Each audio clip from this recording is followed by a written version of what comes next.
Welcome to episode 37 of the Search with Candour podcast, recorded on Friday the 22nd of November 2019. My name is Mark Williams-Cook. You're just stuck with me this week, but I hope I can make your search lives a little bit easier. In this episode, we are going to be talking about the new Google Search Console releases, looking at product results and the recent experimental speed report in Google Search Console, the news on Google's limits on political advertising across their platforms, our new tool, also asked.com, and I've got some Q&A from a listener about how to best use canonical tags on an e-commerce site, which we'll go through and explain and just delve into that a little bit more.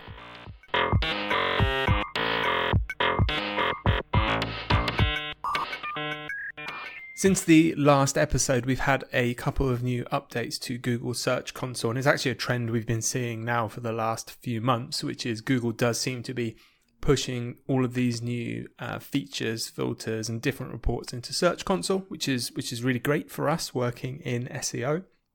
And there's just been a new feature released, which Google has written a blog post about, which they've titled New Reporting for Products Results in Search Console. So what we've now got inside Search Console, if you go and log in and you look at the performance menu on the left, so that's probably one of the parts of Search Console that you look at the most, and it's the part that gives you the line graph that defaults to show you total amount of clicks and impressions your website's had in Google, along with the average click-through rate, CTR, and the average position. So we're all probably quite familiar with that. And if you log in, click on performance, below that you'll have the filters. Again, you're probably quite aware of things like queries, pages, countries, devices. And there's going to be a new one there under search appearance, which is product results. So what this is doing is it's a extra filter that's been added where you can now segment and look at the results of product results in Google search. So this means where you've had a search ranking that's Google's pulled up a product entity for, where they have attached information. So you've probably seen the rich results before, where it has things like whether it's in stock, the price, the star rating of that product, that kind of thing. So it's really interesting now that we can pull that data up separately in Google Search Console. So Google says the new product results search appearance will help website owners understand their search performance for product rich results. For example, they'll be able to answer the following questions. How much traffic comes from experiences like rich data, like price, availability? And the second question, how does shopping traffic change over time? And for what shopping search queries is the website shown? As we know, and as I've mentioned a few times on this podcast, it's rare that Google does one of these moves that isn't playing into like a larger strategy. And I think definitely what we're seeing here is Google know, and as many SEO agencies have rightly professed and SEO professionals have said, if you get these rich results, it will help you drive more traffic because the rich results are, they're better for users. They tend to get more engagement. So I think Google knows two things, which is one, if they can segment this in the report, you can then demonstrate that, look, the results we've had that have rich data associated with them, like the product results, get, for instance, 25% more clicks than the equivalent position, like normal vanilla result. So the outcome of this is that it will give objective data to allow people to make business cases to provide Google with the information they require to make these rich results, which is normally schema. And again, that plays into Google's strategy of, we all know we've got less results people are clicking on, so we've got more of these what we call zero-click results, where Google's just showing you data in the SERP. Google's bigger quest to become an answer engine, to not have to rely on their sort of heuristic reading and understanding of content, if they can get webmasters to label that information for them through schema, it really helps accelerate their plans in this regard, because it drives accuracy. So I think there's a definite win there for Google, in that they've got a way now to help marketers, product owners, webmasters sell that internally and get money for it. Something I think is worth mentioning, and I wasn't aware, a lot of people didn't know this, and it's been, I think, most of the year, I think it was February this started, which is, apart from using schema to get rich results in Google, if you're struggling to do that, so you can't get the development resource to do that, there is another way, basically, which is you can actually submit a product feed through Google Merchant Center. So Google Merchant Center has historically been where you put your product data in a feed, and it will then become eligible for Google shopping ads. So that's when you do a Google search and you see all the shopping results, where that structured information is coming from. Now Google will actually use that shopping feed information to enrich organic results. And in some cases, it can be easier to generate a feed than insert schema. So if you've got like a Magento or WordPress site, for instance, an e-commerce site, and you haven't got a way out of the box to label all of the product schema, there is normally a plugin that will either be free or very cheap that will generate these product feeds from the database for you. So just doing that and submitting that feed to Google Merchant Center, and I'll highlight, you don't actually have to do any kind of ad spend. Just giving Google that verified and labeled information can actually give you those rich results. So that's like a shortcut if you're having issue. So that's a cool new feature in Google Search Console. Before this, so this was like in the last week, Google released this, and about just over 2 weeks ago now, so I think it was the 6th of November, I saw Google announced they have released some experimental speed data within Google Search Console. And I mentioned this really quickly because I'd just seen it in the podcast before last, the episode before last, when we had the chat with Andrew Smith, the ex-Expedia Cheap Flights eDreams SEO that was talking about big site SEO. I mentioned this to him and asked him if he'd seen it. And this was to do with the new speed reports in Google Search Console. And I really, really like these. So site speed, I think, to be honest, is maybe a little bit over-egged in terms of SEO. Certainly not in terms of the user experience. I think site speed is really, really important. There's a really neat site called WPOstatscom, which is Web Performance Optimization Stats.com, WPOstats.com. And this gives loads of sound bites of case studies of how revenues and conversions were increased by improving site performance, i.e. site speed. And there's some really interesting cases from big companies there where they've increased performance, page load speeds by fractions of a second and seen objective, measurable improvements in conversion and sales. The feedback from my own experience and what I've heard Google say is they will use site speed on a preliminary basis, i.e. if your site is awful, so it's taking like 20 seconds to load, of course that's going to have an impact. If it's slow, but still within the realm of reason, it seems to be used as a tiebreaker. So if two sites, the backlink profiles are quite equal, the content seems to be on par with each other, they might start using things like HTTPS signals or site speed to get that result off the fence, because they can deliver the best result then to the user. But as I say, it is more important overall with the user experience. So obviously everyone's been focusing on site speed performance, I think, really heavily the last 12 months in the SEO community. And it's a really thorny issue because firstly, there's a whole selection of different tools we can use to measure site speed.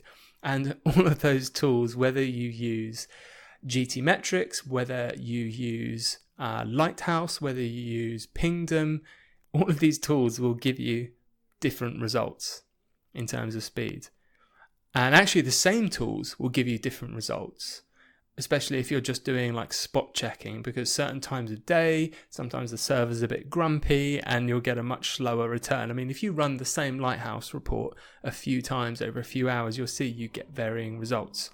The location, of course, as well, certainly the cloud-based tools will vastly change the results you get.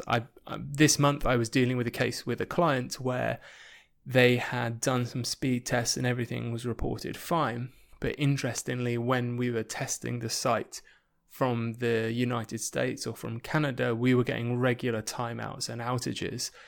So there's quite a lot of complexity when it comes to measuring site speed.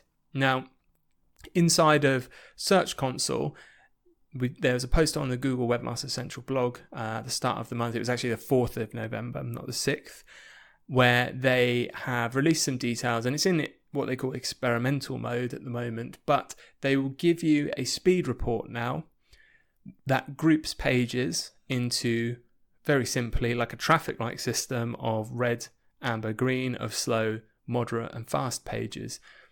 What I like about this data is that the source of the data is the Chrome UX report. And for those that don't know, the Chrome UX report is real in the field user data from Chrome browsers. So Chrome browser can opt in to sync and send usage data to Google and to kind of phone home about the speed of the sites that it's visiting. So at least as a lumping together, generally what is the experience of our users, if you're getting 90% of your pages coming up as slow from the Chrome user experience report from within Google Search Console, there is a fair bet that you have an issue. Regardless of what any other tool is telling you, you've got actual user data from the field that is comparatively for other websites slow. So that, I think, is a really good place to start investigating if you have any performance issues. So you don't really need to necessarily start with some very carefully set up test over a certain amount of time. You've just got the data there, as long as you have enough traffic to get data back from the Chrome UX report. The only downside is that very small sites that don't get much traffic probably won't have enough data to actually show any information in this report. But for the majority of sites that will be investing in kind of search and SEO, you should have data in here. The other thing that I really like about this is Google has realized that when it comes to fixing performance issues on pages, they normally manifest themselves on a template basis, which means if you have a slow page, generally, as long as it's not a server issue that's making all the site respond slowly, generally the performance issues will come grouped in templates, in types of pages. So, for instance, all of your category pages are slow because of this reason, or all of your product pages are slow, or all of this type of article page is slow. And what this report within Google Search Console does is it will bucket together and group together what it considers to be groups of similar pages, and that's really, really helpful. So we've got a tool here that I don't think is particularly useful for real in-depth analysis of the performance, but we've got a really good place to start to say, okay, we've definitely got a bunch of slow pages and they're definitely caused by this type of template. And at that point, you can start using your tool of choice to investigate that. Interestingly, I saw some discussion even about Google Lighthouse recently, and someone saying it was a useless tool because all of the speed tests there are based on 2G and 3G connections, and it's not realistic, and so on and so forth. And it's actually quite possible you can run the Lighthouse performance audit through Chrome developer tools. So if you open up developer tools, and you've got the audits tab, and you can check performance, and you can actually uncheck throttling. So if you did want to run these speed tools locally with your kind of maximum connection speed and see what speeds you got, apart from doing a report that caters to kind of the lowest common denominator, that's completely possible as well. So I think it's important to make sure you understand the tools you're using. Of course, you're not taking spot checks, that you agree on what tool you're using and how you're going to measure, and of course that you know how to use it. But as I say, that's a really good place to start. That's now should be in everyone's Google Search Console. It's in experimental, so I expect they will be adding more features to it soon.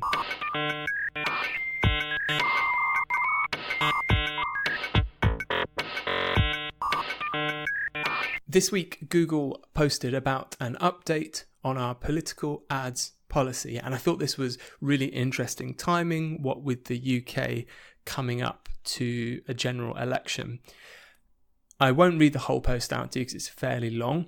I just wanted to cover off a couple of bits. So Google says about their ad platform today, it says Google's ad platforms are distinctive in a number of important ways, and this is in context to political ads.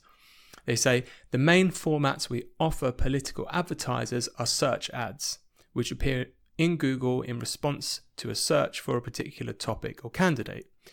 YouTube ads, which appear on YouTube videos and generate revenue for those creators, and display ads, which appear on websites and generate revenue for our publishing partners. We provide a publicly accessible, searchable, and downloadable transparency report of election ad content and spending on our platforms, going beyond what's offered by most advertising media.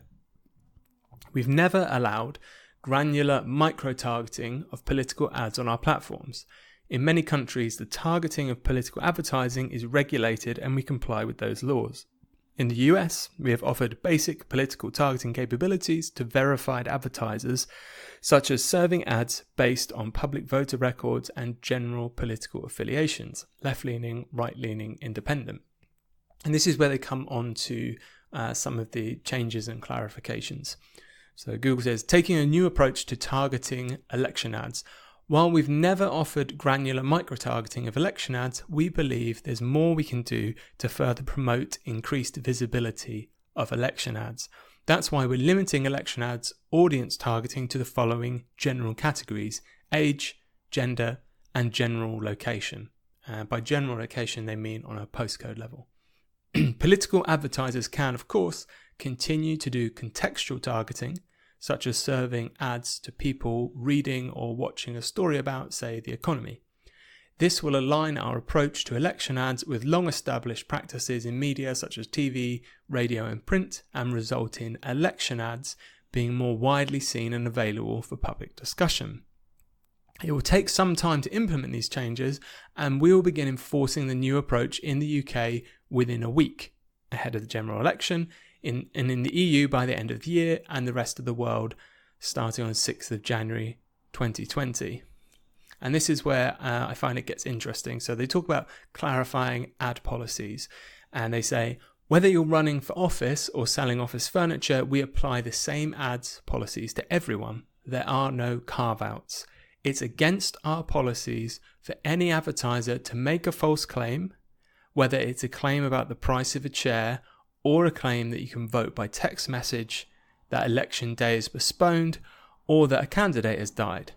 To make this more explicit, we're clarifying our ad policies and adding examples to show how our policies prohibit things like deep fakes, which are doctored and manipulated media, misleading claims about the census process, and ads or destinations making demonstrably false claims that could significantly undermine participation or trust in an electoral or democratic process.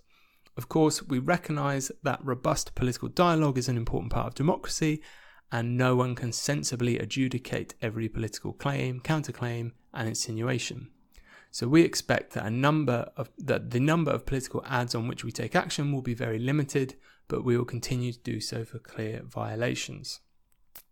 I think this is really interesting because there's been now Twitter recently released that they're not doing any political ads on their platform. Google seems to be tightening the net here, and in the last few weeks, the examples that stick out for me was there was a case in the news about the UK Conservative Party a few weeks ago were bidding on kind of register to vote and voting terms, and having their ad at the top above the government site, which allowed people to register to vote.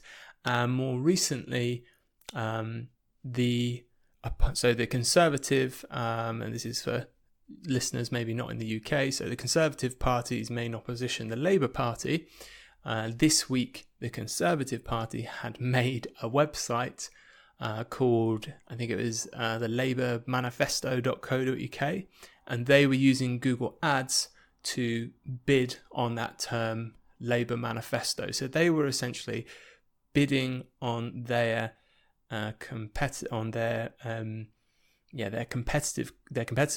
political party name and manifesto to get their kind of I don't know if you go as far as to call it fake, but I think I would feel it would come under what Google here stated as maybe misleading claims, or could undermine the democratic process.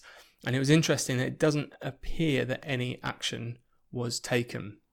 So anyone that's doing paid work in the kind of political sphere, I think, is going to have an interesting next 24 months, because lots of these platforms are clamping down, and generally I think we're seeing the consciousness of what is and what is not an ad in the public domain rising. So there has been a backlash to these ads. So I just wanted to mention that as a point, that Google seems to be now going along the same line as Twitter, and it looks like if you're working in that sphere of political advertising, that your options have become a little bit more limited, and it's going to be an interesting couple of years coming up.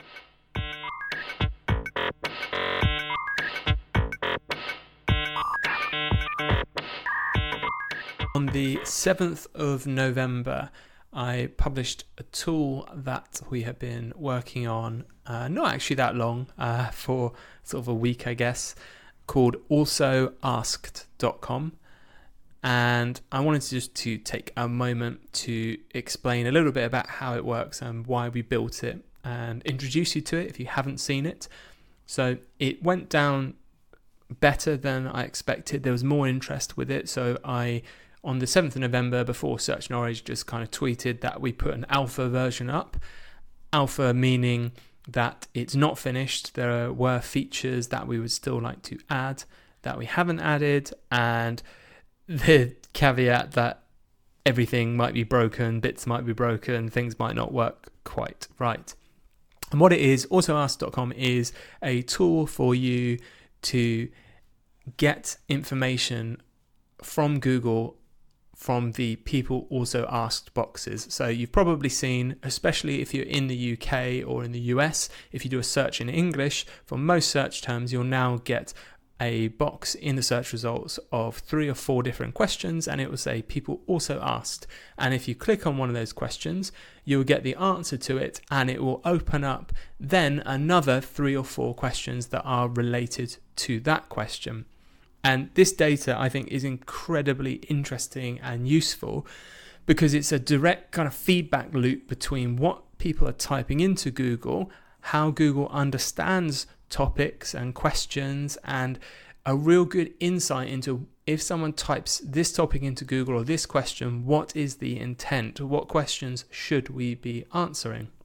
Now, I was originally inspired by a dozen or so episodes ago. I talked about a really great Python command line tool that was released, where from your desktop you could programmatically query the people also ask boxes. So you'd put in a search, it would do that search in Google, it would find the questions, and it would kind of automatically then expand those questions and draw you a really cool map of all the questions and how they're related to each other.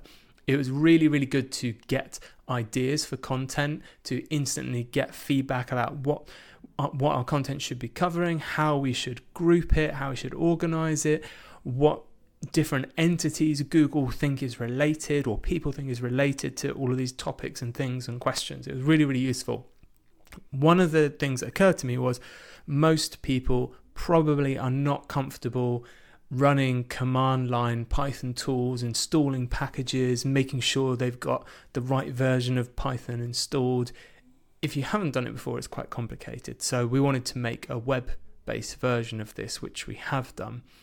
Since we released it on the 7th, we've added some extra kind of options. So now you can change the language, you can change the region. So you can do searches in google.fr in French or .e in German.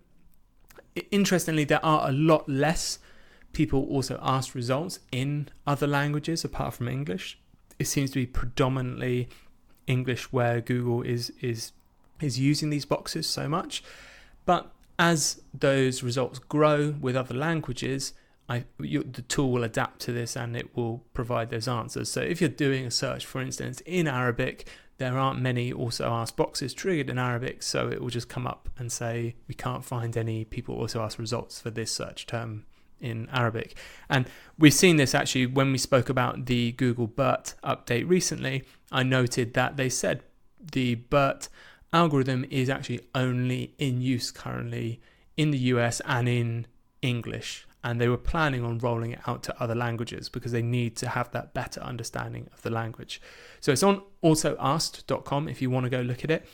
I will put it in this podcast because I've answered this question quite a few times already, which is I've had feedback or seen people saying, well, we just use Answer the Public for that.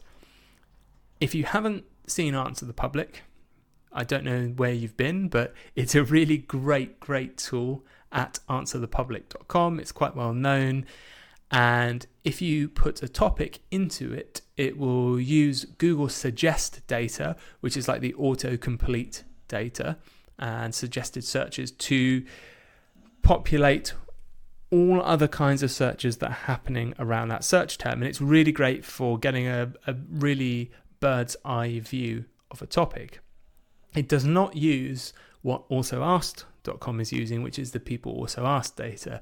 And they're kind of two tools for two different things. So the biggest problem I see people having with Answer the Public is they will put in a search term or a question that's too niche. And the tool, therefore, because it's using Google Suggest, will just return no data or one or two questions. Whereas people also asked being powered by those question boxes, even when you start to put in really long tail specific niche questions, you will almost always get a good set of results. So they're almost like, well, they are two different tools for two different purposes. So I like using Answer the Public. We use it a lot for broader topic research. And then when it comes down to, okay, we've decided we're going to write these 10 articles, that's when I would use a tool like Also Asked to find out what we need to be writing about in those articles. So it's free. It's at alsoasked.com. Do check it out and give us any feedback if you do find bugs or anything. You can now export results into CSV format or download an actual image of the taxonomy, the hierarchy, the tree of the questions, so you can use it directly in your documents.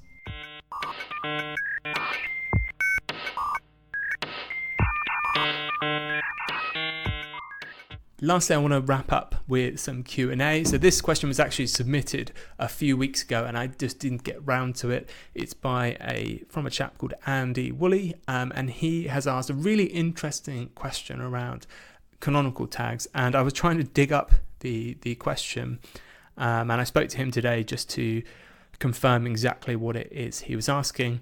And essentially what Andy was asking was, he is working on an e-commerce site, and he's asking whether he should be using canonical tags from things like product categories and using canonical tag to point that category page to the high performing product, because the high performing product pages that are viewed predominantly through mobile, where space is a big issue, real estate is a big issue on mobile displays. They don't want to put loads of content. They want to just make the sale and keep it pragmatic and functional for people.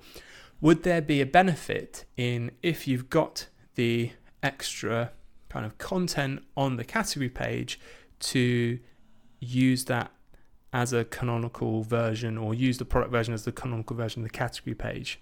Therefore, the result he's aiming for is, can we get the product page maybe to rank better for specific key terms or for a wider range of key terms that we might be targeting on the category page that we don't want to put on the product page. So I think it's the place to start there is to consider what the canonical tag is and what it's used for. So the canonical tag is a hint that we can give Google that we have two identical or very, very similar pages that we only want one appearing for in search. So the most common use of the canonical tag is for things like if we have a URL with marketing parameters on the end, because the URL is different, a search engine will count those as two different URLs and could index them both, and they will then be competing with each other. And that would be bad for you in terms of search visibility, having internal competing pages. You can't use a 301 redirect really, because you want to have that tracking query in the URL to see what's happening. So in these situations, in A/B test situations where you've got these query strings in the URL, the other example is with like filtered pages. So if you're viewing a range of products and you want to sort them by price, while the order of the products on the pages is changing, the page content is basically the same. It's just been reordered. So again, that applies. You could have that URL index, but really you only want the one page. So this is what the canonical tag is for. So you take all of those variations of the page and you say to Google, look, this is actually the root page that we want to rank in search. So it's a really good way to nip that problem in the bud. Now, I said at the beginning of this, the canonical tag is treated as a hint. This means that Google does not necessarily obey it. Been a bit cagey as to exactly what other factors they use, but they have been quite clear in their feedback multiple times saying we use many signals apart from what do you put on the page to decide if the page should be canonicalized or not. This is something I actually tested a few months ago, I think it's at the beginning of the year, where we made a page about two different brands of soda. I just made up brand names that weren't in Google. So if you Googled those brand names, they were the only result. The two pages of content were written really similarly. So they're about a very similar product and they're talking about drinking and quenching thirst and giving energy and it's soda. The main difference was just the two different brand names of that soda. Both of these pages got indexed and they both ranked number one, as you would expect, because there's no competition for those brand names. What we then did as an experiment was we used the canonical tag to point one of the pages to the other. So the experiment was to see, could we get one page to rank for both brand names? So we could say, okay, if someone typed in this brand name, they just go to page A, and if they type in the other one, they still go to page A rather than having page A and B. And this is quite similar to what Andy's looking to achieve here, which is he has two pages that are similar but still significantly different in some ways and trying to get them both to rank. We concluded basically that Google completely ignored the canonical tag. So even after weeks and months of testing, Google will still 100% of the time just return that page for that search query for that brand. It won't ever show what it considers to be the wrong page. And this is, I think, something Google's tightened up on, because when the canonical tag was first introduced, it was definitely being abused. We saw things happening like when people accidentally use the canonical tag on every page on their site to the homepage, but then we saw the homepage rankings shoot up. And we definitely saw some dodgy stuff going on with cross-domain canonicals, whereby people were injecting, or hackers were injecting canonical tags on some sites and pointing them towards their own sites. I think they're a lot more careful now in how they respect these canonical tags, and it certainly had an impact on how equivalent the content is. So from my experience from this experiment, if you want the canonical tag to do its job, the content does need to be almost identical. So in response to Andy, firstly, even if you tried that, because the category page will list multiple products and it won't necessarily have the depth of product description that the actual product page has, my guess would be that Google will actually just straight up ignore the canonical tag. And even if it didn't ignore the canonical tag, I'm not sure that's going to be the optimal thing to do, because your category pages are important. If they're high-level category pages, they're the things that are driving links to all of the individual products. They're giving context to it, and they're useful for the category page should serve a different search intent to the product page.